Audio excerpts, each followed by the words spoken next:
Meghan et Harry ont été impliqués dans une course-poursuite avec des paparazzis en sortant d'un gala à New York. Les Sussex affirment que la course-poursuite a été très violente.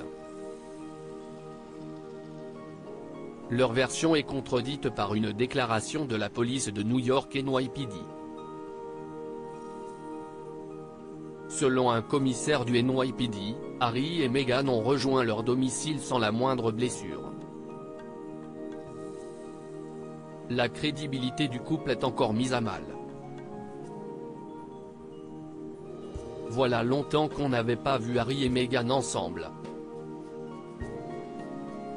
Les Sussex ont finalement fait leur première apparition publique depuis le couronnement de Charles III ce mardi 16 mai, à New York, aux Women of Vision Awards, à New York. Le prix prestigieux récompense les femmes qui ont apporté une contribution significative dans des domaines tels la politique, la philanthropie, l'université, les arts ou d'autres domaines liés aux droits des femmes et à l'égalité entre les hommes et les femmes. Cette année, l'institution fondée en 1989 a distingué Meghan Markle. La duchesse de Sussex a reçu son trophée des mains de son amie et inspiratrice, la journaliste et icône féministe Gloria Steinem. Le drame les attendait à la sortie du Ziegfeld Ballroom où était organisée la cérémonie. Les Sussex et Doria Ragland, la mère de Meghan, auraient été embarqués dans une dangereuse course-poursuite avec des paparazzis pendant 2 heures.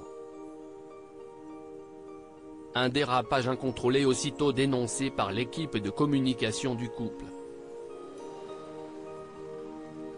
Que s'est-il vraiment passé?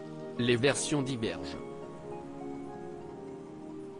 Sur Twitter, le journaliste britannique Dan Wotton du Daily Mail relaie un message d'un certain Julian Phillips, sous-commissaire en charge de l'information de la police de New York NYPD. Le duc et la duchesse de Sussex sont arrivés à leur destination et aucune collision, convocation, blessure ou arrestation n'a été rapportée.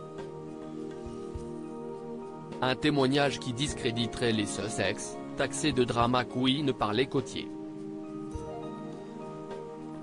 La crédibilité du prince Harry et de Meghan est une nouvelle fois mise à mal, constate Dan Wotton, s'interrogeant, quand les médias commenceront-ils à comprendre que chaque déclaration qu'ils font doit être vérifiée? Quelle est la version de Harry et Meghan? Quelques heures après la course-poursuite, l'équipe de communication au service de Harry et Meghan a publié une toute autre version des faits. Hier soir, le duc et la duchesse de Sussex ainsi que Doria Ragland ont été impliqués dans une course-poursuite en voiture avec des paparazzis très agressifs qui auraient pu s'avérer catastrophiques, peut-on lire dans son communiqué officiel.